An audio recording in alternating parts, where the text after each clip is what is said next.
The '86 Mets as kind of a parable has always been interesting to me. I remember watching uh, Gary Carter battling Charlie Kerfeld in the playoffs, and when he finally delivered and sent a hit up the middle, I mean, it felt like an example of the power of morality to me that I could take on forever. And I probably should have stopped there because I will admit that now, as an older, possibly more cynical fan, I think that all those things are stories we tell each other after the fact to fit whatever the data was. I mean, if the Mets hadn't won in '86, and I think if you rerun the tape, they probably don't, just because it was so improbable, then we would look back at them as this great team on paper that pissed away all its potential, boozing and running around and fighting the Houston police, etc. So we tell ourselves these tales after the facts to fit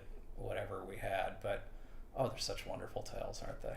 I think I'm glad that sabermetrics and advanced statistics and all the things that help us understand baseball more wasn't really around then, because you'd have so much kind of undercutting the story, and it was the story that that made the '86 Mets great. I mean, what made that a I don't know if it makes it a team that was a team of destiny, or we just say that afterwards because it happened. But if you think back to '84 and '85, there was a phrase that I don't ever remember hearing in baseball before that became uttered a lot in terms of the Cubs and the Cardinals, respectively. Career year.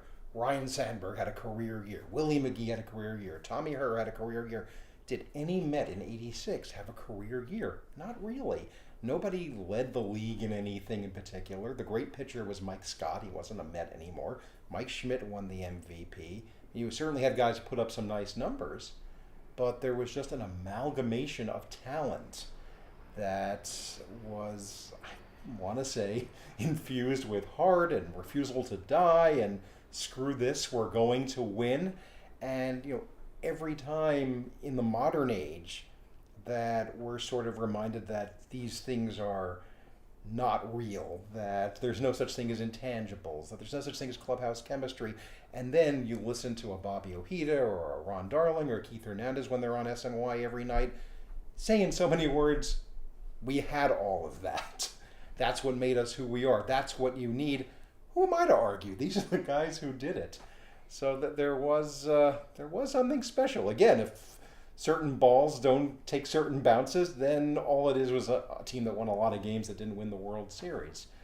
But in the aftermath, I feel comfortable saying they were a team of destiny because we're on the other side of destiny now. Maybe the answer to this is that what the players on the field do really is random, and we assign stories to it. But we then take those stories and apply them in our own lives, and